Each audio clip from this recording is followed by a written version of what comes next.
Yes, in the bottom left from Team Lola Lions, we have the purple Terran, it's Blink. And in the top right from Team Magus, it's Yellow Zerg MoonRise. Up in the 1-0 score, looking pretty good. Yeah, looking really good actually. Like I mentioned, we saw his clanmate being taken out earlier in the losers bracket. I don't know if this is the winner or the losers bracket, but I'm pretty sure it is the winners bracket. And Moonrise is looking very strong in the first series, and if he can be as impressive again, that would be a really good job because.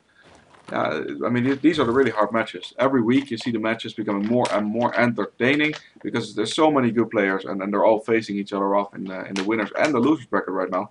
And it just makes for really good games, really good quality games as well. And last one of the games we just saw was a really good example of that. A very macro intensive game, very long game, and engagement back and forth. I love those games. Mm-hmm.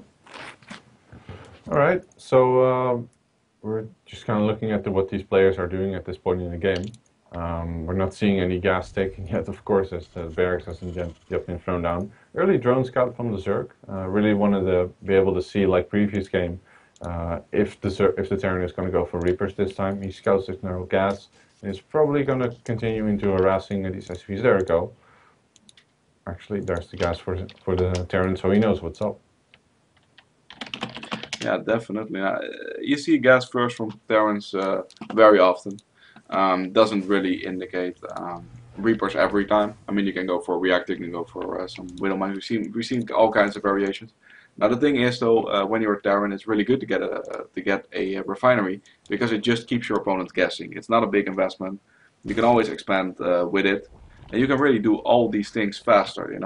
And it means Moonrise is once again gonna react to it by going with the extractor, going to spawning pool, gonna delay the hatchery.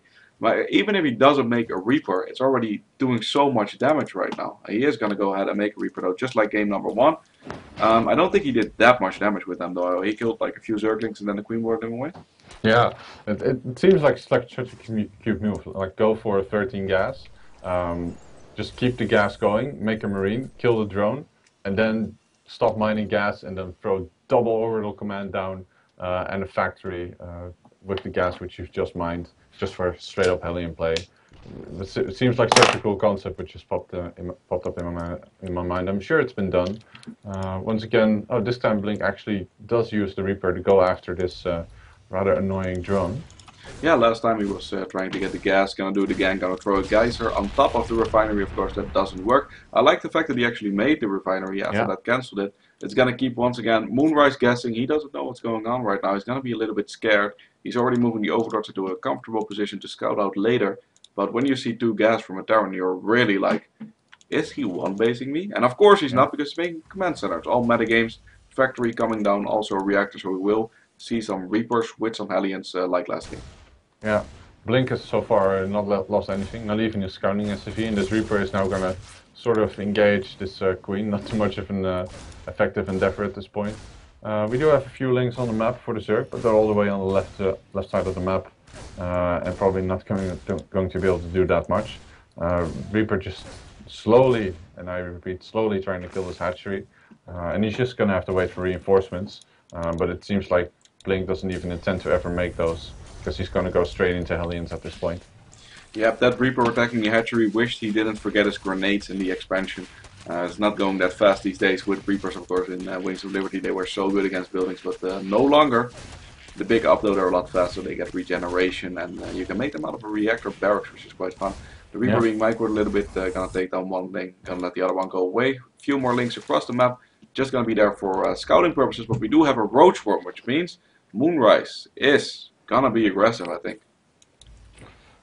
I really missed the additional damage from Reapers against buildings. It made bunker rushing so much more fun and effective.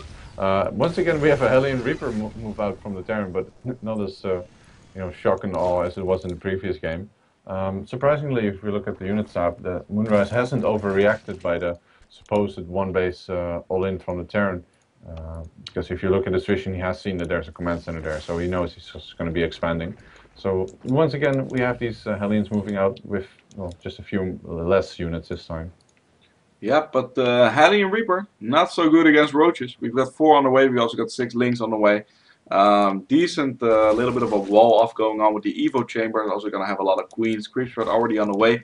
I think the Zerg will be in a very good position defending that this time around, though, with the roaches. And the Darren really doesn't have anything to deal with the roaches. That he is making a marauder, however, and getting some widow mines out. So if he decides to push across the map, he will be in a decent position. But he hasn't thrown on the orbital command at the natural expansion yet, which means the Zerg did deny that somehow. Yeah, it's interesting. He's being very defensive at this point. Maybe because he doesn't know what his opponent is exactly doing. How many roaches has he made? He's made 4 as verticast, so we can see everything, and we can see that's just 4 roaches. One Widowman gonna explode, taking down one roach. Oop, might want to lift that. Not a big hit, but no. These widow mines being super annoying right now because they already got a lot of kills. They're gonna be recharging in time. These roaches are trying to deny that expansion, and actually, if they stay there, they might be able to do that for some marauders down, but it won't last long. Widow Mine's getting in a very defensive position. Once again, BlinQQ, like you mentioned, is taking the defensive side this game. So he didn't manage to do any damage with the Hellions and Reapers.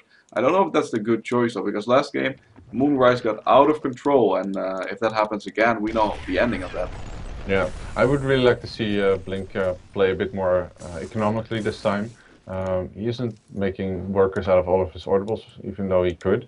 But I would really like to see him throw down an orbital command after starting his +1/+1 on this engineering base, because even though it's tough to defend the third, it's still really, really good. You just have to have it at a certain point. And like the Zerg is getting it earlier rather than later is just a good idea.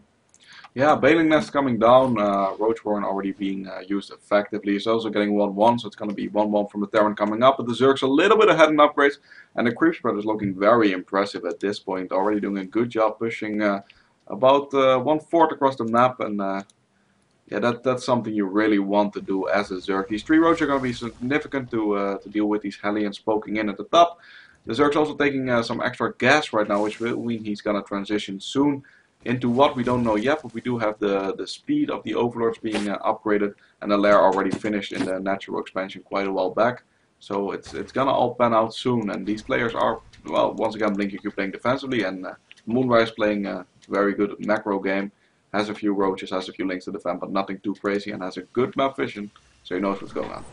I really think Blink, his multitasking is not up to par, it almost seems. He's got a lot of idle SCVs sitting in his main, and his +1 armor was heavily delayed compared to his +1 attack, even though he had the resources for it, and his engineering base were up at the same moment. Similarly, I really feel he has to do something here and not just sit on a couple of bases like he did in the previous game, which at the end of it just cost him the game. He needs to either do a very, very powerful attack, which his window for that is pretty much already missed, I feel. Might be able to hit it because they're on equal supply, and the amount of drones for MoonRise is pretty huge, and he's going to move on right now. So looks like BlinQQ is going to push across the maps. The Hellions were doing a rain dance in front of the base, but they've done with that, and no more nonsense. He's just going to go for it. There's a lot of Widow Mines, there's a decent Bioforce, 2 medevacs, and 4 Hellions to boot. The Zerg will spot this a little bit ahead of time, and is already moving out some links and some Banelings, but he doesn't want to go ahead and do that. The Widow Mines will burrow there on burrow, and this Overlord will see exactly what's going on. If he's fast enough, he can get out of there in time. We see 14 links on the way, some Banelings on the way, and the question in our minds right now, does MoonRise have enough to defend this attack? Oh, I really don't know if this is the angle MoonRise wants to fight from. He has all the space he needs in the world to go for a surround. I like the Widow Mine position. It's crucial for Blink to move back, and he's going to kite. Big Widow Mine hits here on the Banelings, but the Banelings themselves also hit a lot of bio. Link's playing in, trying to defend, but it seems that Blink really has gotten the better end of this attack. Just finishing up 1-1, and now he's going to go for the drones, which are lined up and getting roasted. Yep, evacuations going on the 3rd base, and that means BlinQQ is going to be in a great spot this game. The majority of this bio army actually survives that attack. There's going to be some Banelings morphing in the natural expansion, is exactly what he needs. On the creep, it will be a little bit easier for getting the good surrounds with the Banelings, but there's still going to be the Widow Mines to take care of. He will know where they're burrowed, but the creep's also going to be reduced a little bit, and I think BlinQQ really had the ideal timing of pushing in right now. Oh, MoonRise is actually not going to take it, he's just going to move into swoop. Takes down a lot of bio, but still the pickup is actually really good from Blink, which now is just going to dart into the main. And is he going to just unload? Yeah, he is. Yep, he's gonna unload into the main base. Also, really nice Widowmine position on the bottom side, getting 2 kills up Yeah. there. Might as well use it like that. And although MoonRise holds on for the meanwhile and gets a third base on the way, Wow. the Terran immediately scans that, knows exactly what's going on. And you know what? I think that BlinQQ really is doing a really impressive job this game so far. I'm gonna go ahead and take his third base as well once he kills that that Overlord that's golden showering it right now.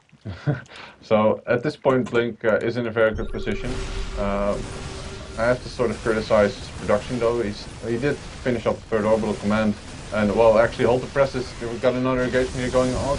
Big pickup once again, getting out just in time. Going to drop into the main perhaps, so he can actually take out the third. So really good multi-pronged harass from Blink. Yeah, just killing a lot of links, bane links. He needs to split or pick up, losing a lot of marines there in the process. But the third does fall. Yep, the third during this drop is gonna go down by the attack there. Is even forced to defend with some drones in the main base. This is looking all but over in this series, but it's looking over for MoonRise in this game as he taps out GG. And we're gonna go into an ace match between these two players, and this could